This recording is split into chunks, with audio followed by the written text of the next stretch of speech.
महाकुंभ महाकुंभ का जब भी जिक्र होता है तो कुंभ मेले में अखाड़ों का जिक्र ना हो ऐसा हो नहीं सकता। खास बात यह है कि अखाड़े अपना धार्मिक महत्व बनाए रखना चाहते हैं। कुंभ मेला एक ऐसा अवसर होता है जहां अखाड़ों के संसार से आम आदमी भी परिचित होता है।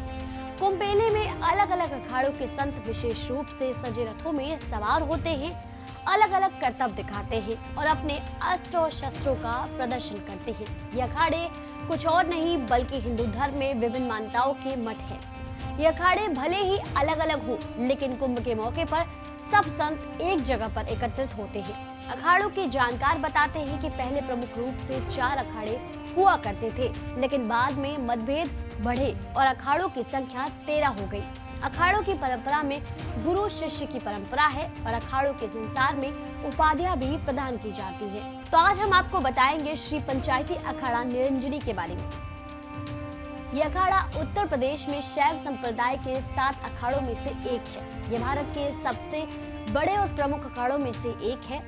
जूना अखाड़े के बाद इसे सबसे ज्यादा ताकतवर माना जाता है। यह अखाड़ा देश के 13 प्रमुख अखाड़ों में से एक है। इसका एक परिचय ये भी है कि इसमें सबसे ज्यादा पढ़े लिखे साधु हैं, जिसमें डॉक्टर, प्रोफेसर और प्रोफेशनल शामिल है। हमेशा से ही निरंजनी अखाड़ा की हमेशा एक अलग ही छवि रही है। अब जानते हैं कि इसकी स्थापना कब हुई। इस अखाड़े का पूरा नाम श्री पंचायती तपोनिधि निरंजन अखाड़ा है। इसका मुख्य आश्रम मायापुर हरिद्वार में स्थित है।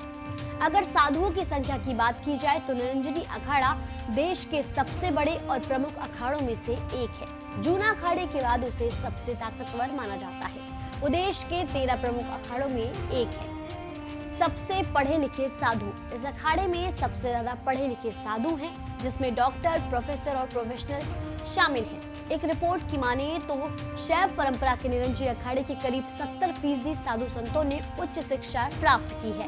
इसमें संस्कृत के विद्वान और आचार्य भी शामिल हैं। निरंजनी अखाड़े की हमेशा एक अलग छवि रही है। हजारों साल पुराना है इतिहास। निरंजनी अखाड़ा की स्थापना सन 904 में विक्रम संवत 960 कार्तिक कृष्ण पक्ष दिन मांडवी नाम की जगह पर हुई थी। महंत अजय गिरी, मौनी सरजूनाथ गिरी, पुरुषोत्तम गिरी, हरिशंकर गिरी, रणछोड़ भारती, जगजीवन भारती, अर्जुन भारती, जगन्नाथपुरी, स्वभावपुरी, कैलाशपुरी, खड़क नारायणपुरी, स्वभावपुरी ने मिलकर अखाड़ा की नींव रखी। अखाड़ा का मुख्यालय तीर्थराज प्रयाग में है। उज्जैन, हरिद्वार, त्र्यंबकेश्वर और उदयपुर में अखाड़े के आश्रम हैं। निरंजनी अखाड़े के पास कितनी संपत्ति। प्रयागराज और आसपास के इलाकों में निरंजनी अखाड़े के मठ, मंदिर और जमीन की कीमत 300 करोड़ से ज्यादा की है, जबकि हरिद्वार और दूसरे राज्यों में संपत्ति की कीमत जोड़े तो वो 1000 करोड़ के पार है। महंत नरेंद्र गिरी इसी अखाड़े के प्रमुख थे। निरंजनी के अखाड़े के पास प्रयागराज, हरिद्वार, नासिक, उज्जैन, मिर्जापुर, माउंट आबू, जयपुर, वाराणसी, नोएडा, वडोदरा में मठ और आश्रम हैं। 10,000 से ज्यादा नागा सन्यासी। फिलहाल इस अखाड़े में 10,000 से ज्यादा नागा सन्यासी हैं, जबकि महामंडलेश्वरों की संख्या 33 है।